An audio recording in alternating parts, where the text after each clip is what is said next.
So, okay, ang title nitong video is SB19 sings Beanie hit songs and Beanie sings SB19 hit songs, no? Okay, tara, panoorin to. Shoutout kay Pop Updates, no? Kanya po itong video na to, no?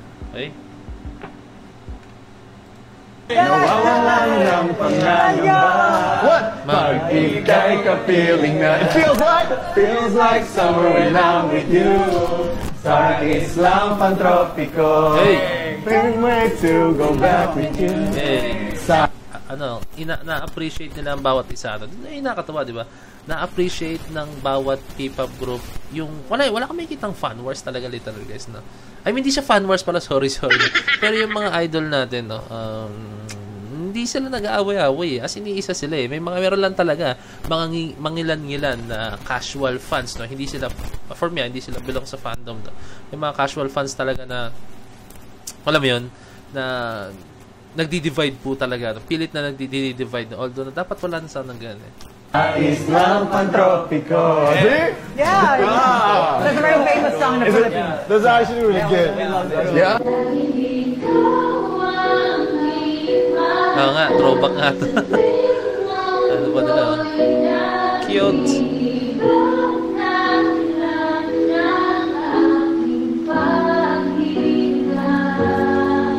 Kaya wag mo galalain, pipintang yung mata na pahinga muna, ako nang bahala sa kalapin sa iyong nagawa, mama.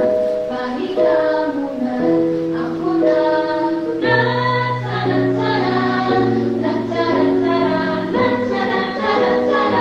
hey, second voice.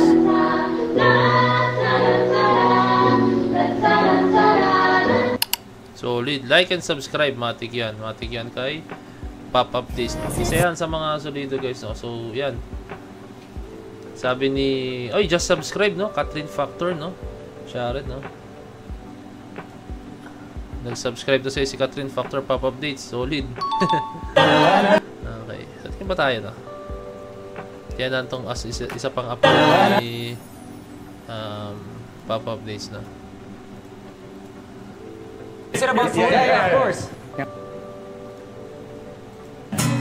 It's too low. Oh, it's too low? Where's it at, man? Ibigay ka feeling na it feels like summer when I'm with you. Parang Islang Pantropiko. Hey, shout out.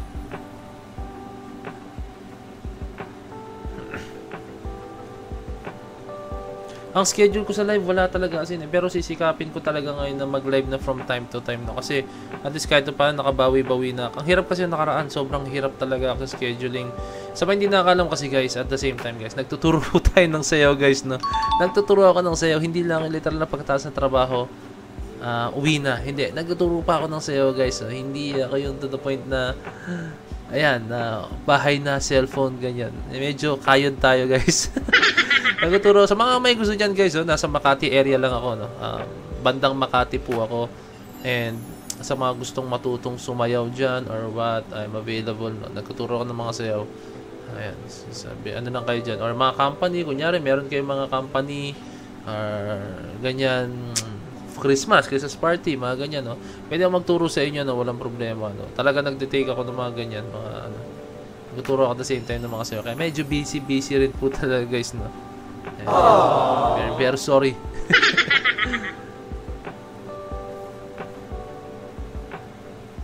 Yeah, stop the hate. Wala akong dance class, Sandy Miao, no? Wala akong dance class, no? Hindi ako nagta-dance class ako if given the opportunity. Actually, may mga times na ako nagpa-dance class talaga ako kasi meron na. Pero sa ngayon, hindi pa naman ako kasi ako ganun ka sikat, like very well known, like kunyari, punta ako sa isang dance studio tapos magpapa-dance class ako, no? Wala, hindi pa ako ganun eh. Siguro pag dumating yung time, magpapagana ako. Pero usually, nagpapa-dance class ako pag halimbawang kunyari, invitation. Yan, madalas may ganyan. Kunyari, invitation ng isang grupo, in-invite ako, no? Tapos magpa-dance class ako, no? May mga ganong klaseng nangyayari, no?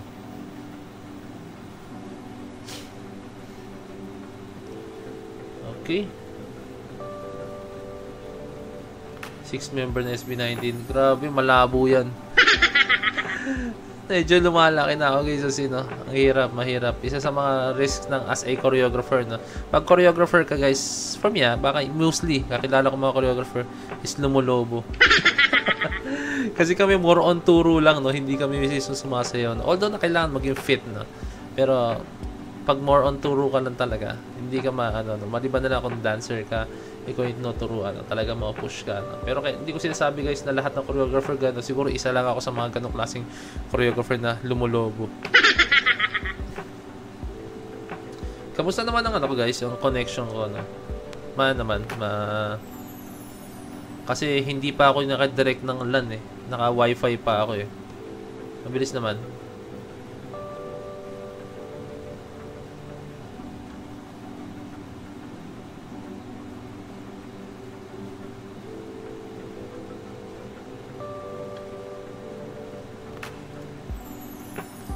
Okay, I think, panoorin natin isang video Vinny continued.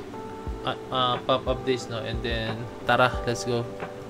Punta tayo sa ibang mga videos, no? Last video to, ni Pop-up days, no? Shoutout. Subscribe kayo kay Pop-up days. Vinny continues its international ascendancy with 3 notable nominations at Brazil's Break Tudo Awards 2025. Blooms have been energized by the group's recognition across key categories, underscoring their expanding global influence. According to official lists and fan announcements, Beanie has secured nominations in the following categories: International Female Group, International Collaboration of the Year for Dos Vezes Remix with Belinda, and International Fandom of the Year, spotlighting Blooms as their own powerful force. The Break Tudo Awards, launched in Brazil, spotlight both international and regional artists across music, television, social fandoms, and more. This year's edition spans across 45 categories, with a strong focus on K-pop, but notably, Beanie has broken through the competitive field of global artists. Beanie is no stranger to the Break Tudo stage. In 2024, the group made history by winning 2 major awards: International Breakthrough Artist International Video of the Year for their viral hit Cherry on Top. Hola Brazil! We are Beanie from the Philippines! Thank you once again for recognizing Beanie in this year's Break Tudo Awards with not just 1, but 2 awards! Thank you for our International Music Video Award for our song Cherry on Top. We share this recognition with the composers and producers of the song and the music video. Go check Cherry on Top on your favorite digital streaming platforms! Yeah! Much love to you too for recognizing Beanie as International New Artist of the Year. We are truly honored and grateful to receive such award. This is an inspiration for us to continue to create great music for all of you. We hope to visit Brazil soon, but for now, Obrigado Break Tudo Awards! Obrigado Brazil! Obrigado Brazil! Beanie's back-to-back recognition at the Break Tudo Awards shows how far they've come. This journey is proof of their talent, hard work, and the unwavering support of Blooms worldwide. But history can only be written with the help of their fans. Yay! Shoutout. Shoutout sa Beanie. Napakarami achievements talaga ng Beanie. No? As in, solid. No? As in,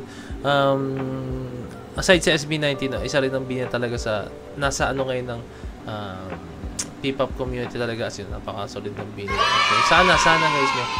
Marami pang mag-aangatan sa P-pop community natin. Isa lang naman masabi ko guys, so, sana magkaroon tayo ng, don't get me wrong pero kasi nangyayari ngayon guys, no? Yung mga P-pop groups na lumalabas ngayon, no? Hindi ko sinasabi mga yung mga current, pero yung mga bago ngayon, no? Talagang hindi mo matatangi guys na meron talagang touch ng K-pop, no? K-pop music, K-pop attire, pati yung atake nila guys, yung mga actions nila, no? Andun talaga eh. Ako ang sa akin lang, no? Oo, sige, may time na talaga na-inspire tayo sa K-pop, pero sana this time, no, magkaroon tayo ng sarili nating identity, sarili nating branding, no? So, ayun kasi yung ginagawa ngayon ng mga, alam niyo na, ng ating mga umaangat talaga ngayon sa P-pop community, no? Pero sana sundan natin yung mga yapak nila, no? So, yun. Shoutout sa inyo, no?